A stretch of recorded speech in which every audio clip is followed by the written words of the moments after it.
This is the 45th anniversary of commemorating Black Music Month. We've got Randy and Brian here to give us details on how the community is coming together to celebrate this weekend. Thanks for being here. Great to see you. Absolutely. Thank you both. It's great to be Yes. here. It's great to be here. So 45 years of celebrating Black music, that's just absolutely fantastic. Yeah.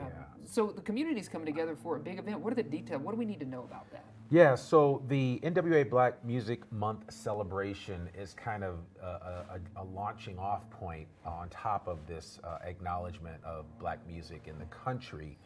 Here in Northwest Arkansas, they've been doing programs since 2009, so 15 years Wow. of celebrating Black achievement in music. Yeah. And so this year is not unlike any of the other years that they have done this, and so we're going to have a special event at the Fayetteville Public Library in the Willard and Pat Walker Room from 2 to 5 on Sunday, where we're going to talk about one of the aspects of Black music, which is the country music scene, which we don't hear about a lot, Yeah, right? A lot of times yeah, people think, yeah. well, I know currently there are a number of Black country artists, but what a lot of people don't know is that there is always somebody that trailblazes. That's right. Or blazes a trail, right? Sure. And Linda Martell is that person that blazes a trail that we're going to feature in watching a documentary about her life.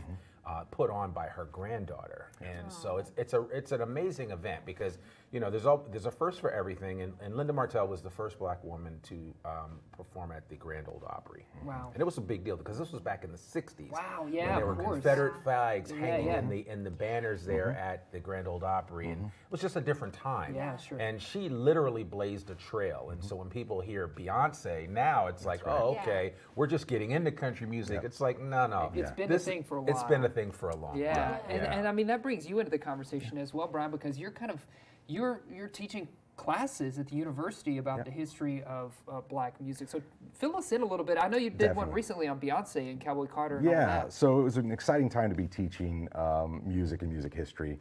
In February during the Super Bowl, Beyonce drops first song off of Cowboy Carter, and it comes out, and I hear this banjo, and I'm sitting with my daughter Bergen. I'm like, that's Rhiannon Giddens. Now Rhiannon's played the festival before. She played the Fayetteville Roots Festival, Right. steeped in old time 20s and 30s music, and I'm thinking, Beyonce puts a fretless black banjo and a known artist on this song. This is revolutionary, and so just started teaching about it in class. And we ended up this semester with Matthew Knowles, Beyonce's father, guesting via Zoom in our class. Wow. Because of some of the they heard that we were teaching about this, and so Yeah. just an exciting time. I've been a fan of country music, early roots and blues music for a long time. So to see that intersect with pop culture Sure. is huge, and it's a great platform for these artists, these Black artists that have been doing the same. They've been steeped in country music.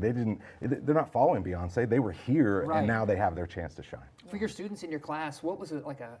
Was that the top moment from class? A big takeaway was getting to chat with Mr. Knowles. I think so. For me, what it showed was, follow a trail, follow your passion, focus on, the good content, and sometimes miraculous things happen. Yeah, for sure. Yeah, that's so cool. So how can people get involved and participate in the event that's coming up? Well, they can definitely go to the Facebook page for the Northwest Arkansas Black Music Month celebration. There is a Facebook page. They can sign up on Eventbrite for the event from 2 to 5 on Sunday and come out and hang out with us. I'll be there as one of the MCs along with a Good Morning KNWA, alum, yes. Jacqueline House, Jacqueline Randy. is going to be there as well, and she and I have got to share the stage several times. So this should be a fun event, yeah. and we're hoping for a couple hundred people to show up and participate in this event, and also just learn a little bit about music history that you didn't know. There's so much Black music history right here in NWA, and so what the NWA Black Music Month celebration is doing is just acknowledging that and just creating more awareness around it. Yeah. So I think it's important, and everybody can't be in Brian's class, Right. So this is the next best thing. Yes. So, Well, yeah. thanks for joining us and filling us in. Yes, Sign thank up for those you. free Absolutely. tickets while you can. You Yeah. see some. You could scan that QR code right now if you're so Yeah. inclined. But 2 to 5 there at the Fayetteville Public Library on Sunday. We appreciate absolutely. you, gentlemen. Thank Thank you you so both. much. Great Thank days. you so Yeah. much. Thank you.